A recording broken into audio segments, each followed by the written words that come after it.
नमस्कार, स्वागत आहे आपले मॅक्स मंथन डेली न्यूज चॅनलमध्ये। मनन करा, विचार करा आणि सत्य जाणून घ्या। त्र्यंबकेश्वर येथे पत्रकारांवरील हल्ल्याचा निषेध। मूर्तिजापूरमध्ये पत्रकार आक्रमक। मूर्तिजापूर प्रतिनिधी विलास सावळे। दिनांक सप्टेंबर 24, 2025 त्र्यंबकेश्वर येथे 3 पत्रकारांवर झालेल्या भ्याड व जीवघेण्या हल्ल्याचा निषेध करण्यासाठी आज मूर्तिजापूर तालुक्यातील समस्त पत्रकार बांधवांनी एकत्र येत आपली तीव्र नाराजी व्यक्त केली।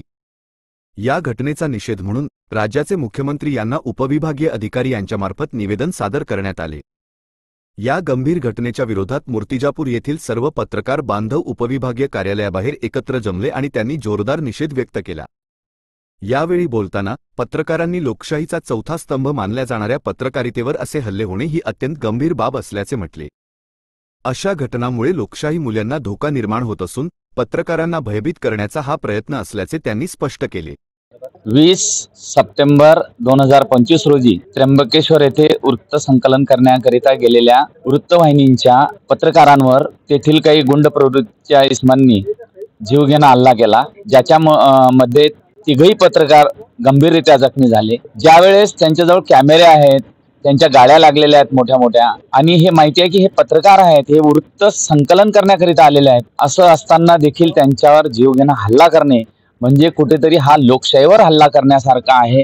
आणि अशा ह्या गावगुंडांना किंवा या माफियांना आपल्या जे काही नियम आहेत किंवा जे कायदे आहेत त्याची कुठलीही भीती राहिलेली नाही, आणि म्हणून वारंवार पत्रकारांवर असे जीवघेणे हल्ले होतात। मागे एका पत्रकाराला गाडीखाली चेंगरून ठार मारण्यात आलं। अशा मोठ्या प्रमाणात पत्रकारांवर सातत्याने हल्ले होतात। पत्रकार आपले जीव धोक्यात घालून जनतेचे प्रश्न, त्याचे काही स्वतःचे प्रश्न नसतात, परंतु तो जनतेचे प्रश्न किंवा राज्याच्या आणि राष्ट्राच्या हिताच्या आड येणारे ज्या काही गोष्टी आहेत त्या उजागर करतो, त्या शासनासमोर नेण्याचा प्रयत्न करतो, जनतेसमोर आणण्याचा प्रयत्न करतो। आणि असं असताना देखील त्याच्यावरच असे जीवघेणे हल्ले होत असतील तर कुठेतरी आपण शासन म्हणून कमी पडत आहात असं आम्हाला शासनाला आता म्हणावं लागेल। त्यामुळे येणाऱ्या काळात असा हल्ला कुठल्याही पत्रकारावर होणार नाही। त्याकरिता जे काही आता कायदे आहेत त्याच्यापेक्षा जास्त कडक कायदे शासनाने करावेत आणि या हल्लेखोरांवर मकोका लावावा, अन्यथा आम्ही पुढच्या महिन्यात मुंबईला विधान भवनासमोर आंदोलन केल्याशिवाय राहणार नाही।